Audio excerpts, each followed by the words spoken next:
Assalamualaikum warahmatullahi wabarakatuh.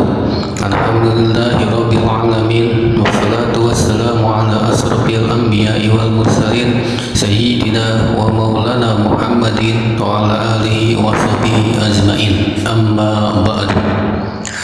Saudaraku semua, kita ketemu lagi di channel Jalan Kemarifatan, channel yang membahas tentang ilmu kemarifatan yang sesuai dengan exciting pada zaman ini. Yang pada kesempatan episode kali ini akan membawakan satu judul praktek nyata inna salati wa nusuki wa mahyaya wa mamati lillahi rabbil alamin.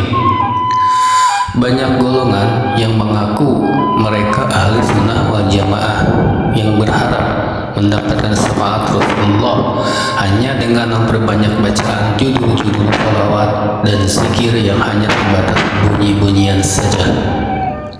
Sementara diterangkan dalam surat Al-Maidah 35, jalannya meski mati-matian atau wajahidu fisabilihi, berjuang mati-matian di jalannya. Jalan yang mana? Tentunya jalan atau cara atau metodologi yang dilewati Rasulullah Muhammad, berjuang bersama di visi dan misinya untuk menyelamatkan umat sebanyak-banyaknya. Dan tentunya perjuangan itu penuh dengan bakti, perjuangan dan pengorbanan. Iyyaka na'budu wa iyyaka nasta'in. Pengabdian dulu baru permohonan. Lalu pada siapa dan bagaimana praktek nyatanya inna salati wa nusuki wa mahyaya wa mamati lillahi rabbil alamin itu? Dulu para sahabat Nabi mempraktekkan secara langsung berabdi berbakti berjuang mati-matian demi tegaknya agama Allah dengan harta, tenaga, pikiran bahkan nyawanya sendiri pada Rasul yang nyata di zaman itu, yaitu Rasulullah Muhammad. Dan mereka, para sahabat, lebih berhak untuk mendapatkan syafaat karena mereka melewati proses yang sama dengan apa yang dilewati Rasulullah saat itu, yang penuh dengan derita dan caci maki. Lalu, apa iya umat di zaman ini yang ngaku umat Nabi dan merasa paling ahli sunnah wal jamaah? Kapan kalian berabdi dan berbakti berjuang bersama Nabi?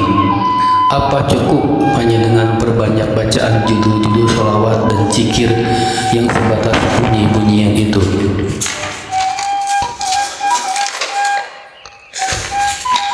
Sungguh sangat jauh dari apa yang dilakukan oleh para sahabat Nabi pada saat itu.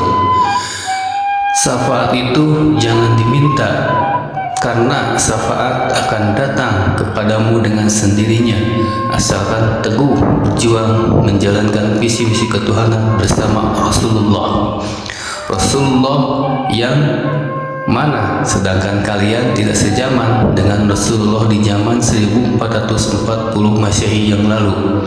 Untuk itu, carilah pewaris di zaman ini atau Rasulun min anfusikum, Rasul dari kaum sendiri, Rasul di zamanmu, zaman kita sendiri. At-Taubah 128. Dikatakan ada Rasul di zaman ini, malah diketawain, disebut sesat dan gila.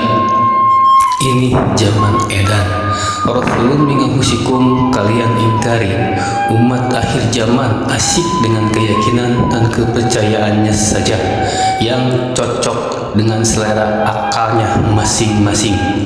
Mana mungkin kalian mendapatkan syafaat Rasulullah jika kalian tidak ketemu siapa pewaris Nabi di zaman ini sebagai wasilah dan kiblat praktek inna salati wa nusuki wa mahyaya wa mamati lillahi rabbil alamin. Yang kalian tiru hanya dandanan fisik dan ibadah fisiknya saja seorang Nabi Muhammad, itu pun dari cerita dan dari katanya orang. Padahal hanya ada satu teladan Rasulullah Shallallahu Alaihi Wasallam yang mesti diikuti, yaitu bagaimana cara beliau mengenal atau makrifat, menemui dan berkekalan akan Allah Subhanahu wa taala dengan membuktikan kubur, barjah, neraka, surga dan akhirat sampai pada puncaknya berkekalan akan Allah Subhanahu wa taala. Bukankah Nabi membuktikan dan bisa menceritakan semua alam-alam itu saat beliau masih hidup? Jadi, syarat untuk mendapatkan syafaatnya Nabi yaitu harus melewati jalan yang sama, jalan yang dilewati oleh Nabi. Dengan jalan yang dilewati oleh Nabi membuktikan semua proses untuk bisa berkekalan akan Allah Subhanahu wa taala saat kau masih hidup di dunia ini, karena hanya ilmu hakul yakin yang diterima oleh Allah Subhanahu wa taala, dan semua itu harus kau buktikan sendiri.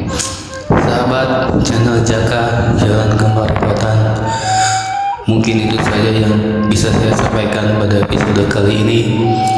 Mohon maaf bila ada kata-kata yang terasa asing, karena Islam datang dengan keasingan dan akan kembali asing. Wabillahi taufiq wal hidayah, wabiridho wa inayah, ilahi anta maksudi wa ridhokal matlubi.